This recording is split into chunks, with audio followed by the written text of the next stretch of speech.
Greetings and welcome to my channel, Western Recaps. Today, I will be going over a Western drama series called Yellowstone. Spoilers may be ahead. Enjoy. Daybreak is the first episode of the first season of Yellowstone. It first aired on June 20th, 2018. The Dutton family, owners of the largest ranch in Montana, fight ruthlessly to keep their land from the neighboring Indian reservation and the new chief seeking to reclaim it. The casting is as follows: Kevin Costner as John Dutton, Luke Grimes as Casey Dutton, Kelly Riley as Beth Dutton, and Bentley as Jamie Dutton. Cole Hauser as Rip Wheeler, Kelsey Asbill as Monica Dutton, Brecken Merrill as Tate Dutton, Jefferson White as Jimmy Herstrom.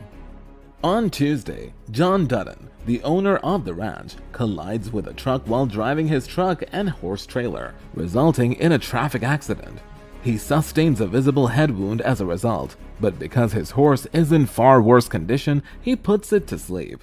As Dutton leaves the scene of the accident, where the truck driver was killed, he understands how much work it will be to feed his cattle. Some oiled workers phoned Casey Dutton to help them remove a herd of wild horses from their hair, to separate the stallion from the others and transport him in his trailer. He sends his horse downhill. Beth Dutton is cut off in the middle of a phone call so she may take over Bob Schwartz's talks with IL Energy. She gives her bank, Schwartz and Meyer, the advantage of denying the oil business the means to reject the offer they made. The untamed stallion is transported back to the reserve by Casey in his trailer. His wife Monica and their son, Tate, was waiting for him when he arrives home. Tate and the other children assemble around the horse trailer to see the stallion's progress towards the corral.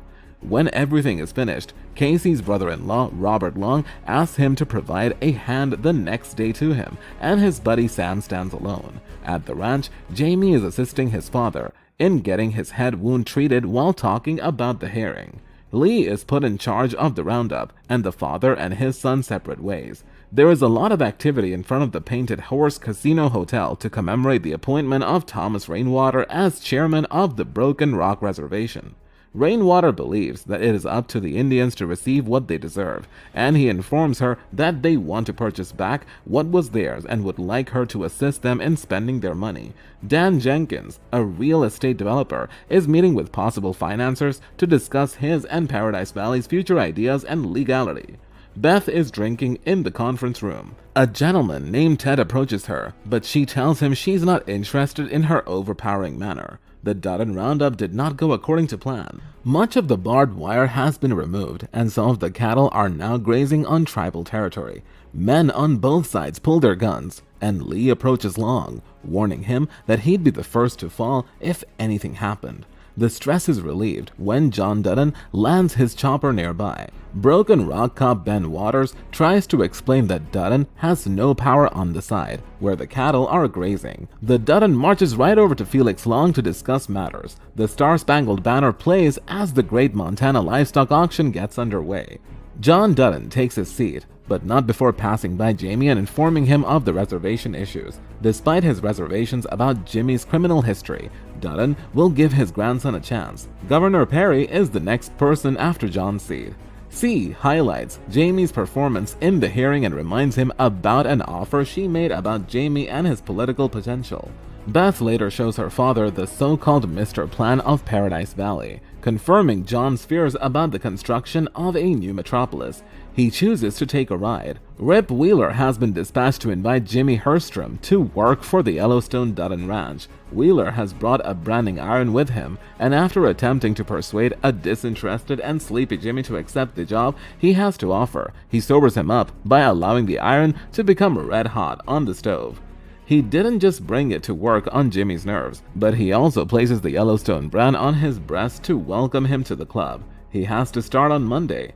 While riding the fence, John and Lee Dutton discuss the auction of how Lee never approaches them as a businessman. Their conversion is cut short as one of the cows is spotted giving delivery. John Dutton has placed an order for bison. When he has finished unloading these, he notices Dan Jenkins playing golf somewhere nearby and decides to bike over to chat with him. When he's through speaking, he reminds Jenkins that he owes him a horse due to the mishap earlier that week. Rip is hunting for his employer at the ranch home, where he runs into Beth. There are no other people in the home, so she seduces him into the bedroom. Jamie and Lee criticize Casey for allowing his kid to grow up on the reserve, and Casey simply responds that he is not wanted at his father's property. He also admits that he isn't exactly envious of Lee's existence, which includes working 100-hour weeks with his father.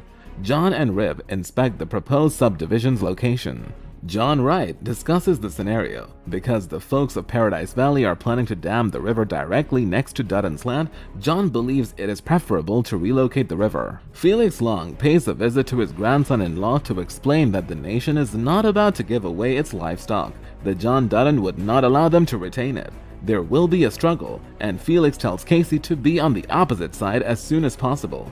Casey is at home on the reserve, watching the Broken Rock police troops pass by as they prepare to take their defensive positions. Rip, Ron, and Jimmy planted the explosives by a creek in the hills at dark. Meanwhile, Robert Long begins firing at the helicopter, prompting John Dutton to retreat.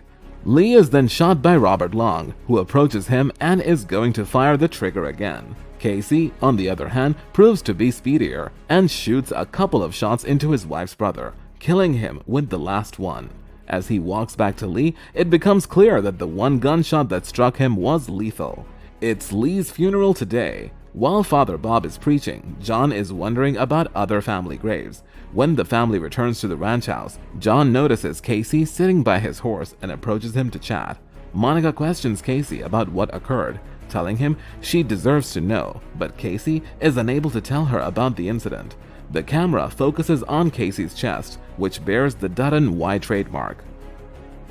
Thank you for watching, and remember to click the bell icon and subscribe to our channel so you won't miss any of our future insightful movie recaps. Let us know in the comments what's your favorite season of Yellowstone, and who is your most favorite character. Until next time, cheers!